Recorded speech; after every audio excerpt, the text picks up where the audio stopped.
கொளுத்துற வெயிலுக்கு ஜில்லுன்னு ஒரு ஆட்டம் போட்டால் எப்படி இருக்கும்? அதுக்காக நாங்கள் போன இடம் தான் சென்னையில் இருக்கிற எம்ஜிஎம். ஆனால் சும்மா சொல்லக்கூடாதுங்க, இங்கே ஒவ்வொரு கேமும் வேற லெவலில் இருக்குது. கெத்தா போன எங்களை இப்படி கொத்தா தொங்க விட்டாங்க பார்த்தீங்களா? இந்த கேம் பேர் ரேஞ்சர். ஆனால் இது உண்மையிலே ரொம்ப டேஞ்சர். நாங்கள் கம்பியை பிடிச்சி இல்லைங்க, கம்பி தான் உண்மையிலே எங்களை பிடிச்சின்னு இருந்ததுன்னு சொல்லலாம். இந்த கேமை கீழேருந்து பார்க்கவே கொஞ்சம் பயமாக தான் இருந்தது. சரி வந்துட்டோம், எப்படியும் ட்ரை பண்ணி பார்த்துடலாம் அப்படின்றதுக்காகவே நான் இதை ட்ரை பண்ணேன். அடுத்து நாங்கள் போன ரைட் பார்த்தீங்கன்னா ரோலர் கோஸ்டர். இதுவும் கொஞ்சம் பயமாக இருந்தது, பட் ஓரளவுக்கு ஓகே தான். ஒரு 2 டேர்ன் மட்டும் தலைகீழாக நம்ம போகிற மாதிரி இருக்கும், மற்றபடி ஓகே தான். ரோலர் கோஸ்டர் மாதிரி இங்கே வாட்டர் கோஸ்டர்னு ஒன்று வச்சுருக்காங்க. இது ஹைட்லேருந்து வந்து தண்ணியில் இறங்குற மாதிரியான ஒரு செட்டப் பண்ணி வச்சுருக்காங்க. ஆனால் இது நம்ம கொஞ்சம் நனைஞ்சிருவோம் இந்த கேமில். அடுத்து the most excited place swimming pool. இங்கே நாங்கள் கிட்டத்தட்ட ஒரு 3 மணி நேரம் ஜாலியாக ஆட்டம் போட்டோம்.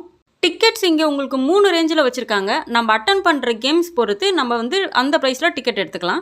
கம்பேரிட்டிவ்லி இங்கே ப்ரைஸ் கொஞ்சம் அதிகம் தான்.